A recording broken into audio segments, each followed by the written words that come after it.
আচ্ছা, নাম্বার এবং সংখ্যা দুইটা কি আদৌ এক, নাকি দুইটার মধ্যে পার্থক্য আছে? এই প্রশ্নের উত্তর দিতে গেলে আমি বলবো হ্যাঁ, দুইটার মাঝে হিউজ একটা পার্থক্য আছে। সো আপনি বলতে পারেন যে দুইটার মাঝে পার্থক্য আছে, তাহলে কোথায়? আমরা তো সেরকম কোনো পার্থক্য দেখি না। অঙ্ক এবং নাম্বার দুটো তো একটাই হওয়ার কথা। আপনি যদি এই উত্তরটা দিয়ে থাকেন বা আপনার কাছে যদি এই লজিকটা থেকে থাকে, তাহলে আপনি অ্যাবসোলুটলি রং। নাম্বার এবং ডিজিট দুইটার মাঝে হিউজ একটা পার্থক্য আছে, যা আমাদের ম্যাথ টিচাররা আমাদেরকে কখনোই জানান না। একদম ওই মানে ছোট্ট কাল থেকে আমরা একদম বৃদ্ধ হয়ে যাচ্ছি অনেকেই, মানে আমি না, আমি তো মানে বৃদ্ধ হতে কতদিন, হয়তো আর 40 বছর পরে বেঁচে থাকলে বৃদ্ধ হয়ে যাবে। হ্যাঁ, সো কিন্তু আমাদের কাউকেই কিন্তু এই বিষয় সম্পর্কে আমাদের ম্যাথ টিচারগুলো সেরকম কোনো ধারণাই দেন না। কেন?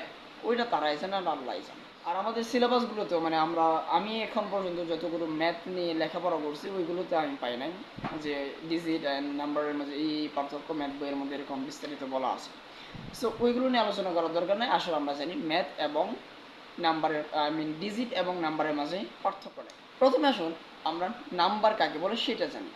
নাম্বার জানলে আপনি ডিজিটটা একবারই ইজিলি বুঝতে পারবেন। সো প্রথমে আসেন আমরা নাম্বার শব্দটার সাথে বা নাম্বারের সাথে পরিচয় হই বা সংখ্যার সাথে পরিচয় হই। আচ্ছা, নাম্বার আমরা কাকে বলি নর্মালি সেই বিষয়টা আসেন আগে আমরা একটু বোঝার ট্রাই করি। নাম্বার হলো একাধিক সংখ্যার সমষ্টিকে আমরা নাম্বার বলি। যেমন ধরেন আমি একটা উদাহরণস্বরূপ একটা নাম্বার লিখছি, এখানে কিছু নাম্বার লিখলাম যে 0 1 7 দিয়ে ইত্যাদি ইত্যাদি, আমি মানে অনেকক্ষণ কিছু দিতে থাকলাম, আমি জানি না এটা কি লিখছে, আমি নিজেও জানি না। সো এই যে অঙ্কের সমষ্টি, এখানে এক একটা অঙ্ক বা এক একটা ডিজিট নিয়ে কিন্তু নাম্বারটা তৈরি হয়েছে। আপনি ধরেন এখানে লিখবেন হচ্ছে 5,000, আপনি ধরেন এখানে 5,000ই লিখবেন, প্রবাবলি 5,000 হয়েছে। আমি ভালোভাবে এখানে ল্যাপটপ স্ক্রিনটা দেখতে পাচ্ছি না, কারণ আমার ফ্ল্যাশ লাইটটা সরাসরি আমার চোখে এসে পড়তেছে।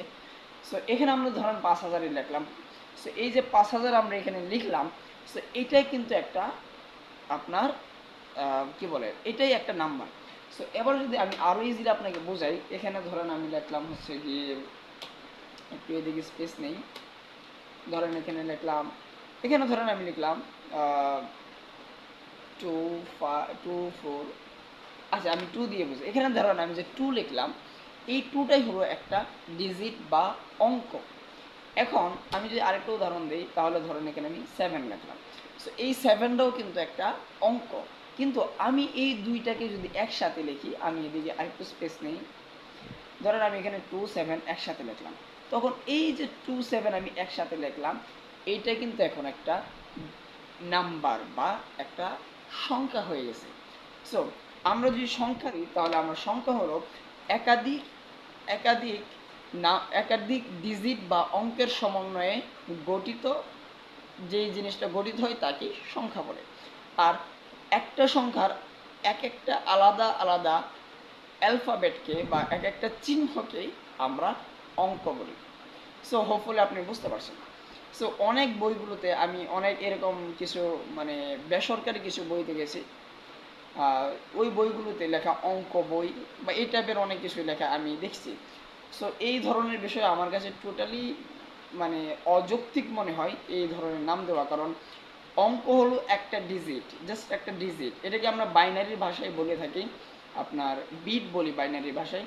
আপনারা হয়তো বা যারা বাইনারি নিয়ে পড়ছেন তারা জানেন যে বাইনারিতে 0 1 ছাড়া আর কোনো সংখ্যা নাই। বাইনারিতে দুইটা সংখ্যাই আছে, সেটা হলো 0 and 1। সো এই যে দুইটা 0 এবং 1, এই দুইটাকে আমরা বাইনারিতে ডিজিট বলি। সব ক্ষেত্রেই অন্য অন্য সংখ্যা পদ্ধতিগুলোতেই আমরা এগুলোকে ডিজিট বলতেছি। আর যেরকম অক্টালে, ডেসিমাল, হেক্সাডেসিমাল, এগুলোতে আমরা সরাসরি এগুলোকে ডিজিট বলতেছি, বাট বাইনারি ক্ষেত্রে এটাকে আমরা বলতেছি হচ্ছে বিট, বিআইটি। সো এই হচ্ছে গিয়ে পার্থক্য নাম্বার এবং অঙ্কের মাঝে। সো এই বিষয়গুলো আমরা অনেকেই জানি না, এগুলো খুবই খুবই সহজ বিষয়, এবং এই বিষয়গুলো আমাদেরকে আমাদের স্কুল, কলেজ, ভার্সিটি এগুলোতে কেন শেখায় না আমি জানি না। হয়তো অনেকেই ইতিমধ্যে জানছেন বা এই ভিডিও দেখার পরে জানছেন, আমি জানি না। সো এই হচ্ছে গিয়ে মূল বিষয়। হোপফুলি এই আজকের এই ভিডিওটা আপনাদের অনেক অনেক বেশি কাজে এসেছে। সো এই ধরনের ভিডিও পেতে, আরও ইন্টারেস্টিং কিছু পেতে আমাদের চ্যানেলটাকে সাবস্ক্রাইব এবং পেজকে ফলো করতে পারেন, এবং আরও বিস্তারিত আপডেট পেতে আমার ইনস্টাগ্রাম, ফেসবুক সহ অন্যান্য সোশ্যাল মিডিয়াগুলোতে ফলো করতে পারেন, এবং পেজ, স্পেশালি আমাদের যে পেজগুলো থাকে, বিজে স্কুল, বিজে সার্ভিওর, এবং আমার পার্সোনাল পেজ, এগুলোকে ফলো করতে পারেন, তাহলে ওইখানে অনেক আপডেট সম্পর্কে আপনি জানতে পারবেন। সো এই ছিল মূলত আজকের ভিডিওটি ভালো লাগলে অবশ্যই লাইক, কমেন্ট, শেয়ার এবং সাবস্ক্রাইব করতে একদমই ভুলবেন না, এবং ভিডিওটা অবশ্যই আপনার যদি ছোট ভাই বোন থাকে অবশ্যই তাদের কাছে শেয়ার করতে পারেন, যেন তারা নতুন কোনো একটা বিষয় জানতে পারে। So it was today's video. If you like the video, don't forget to subscribe and share the video to your family, friends, or you youngers, your students, etc. Wherever you are, share this video. So see you in the next video. Assalamu alaikum warahmatullah.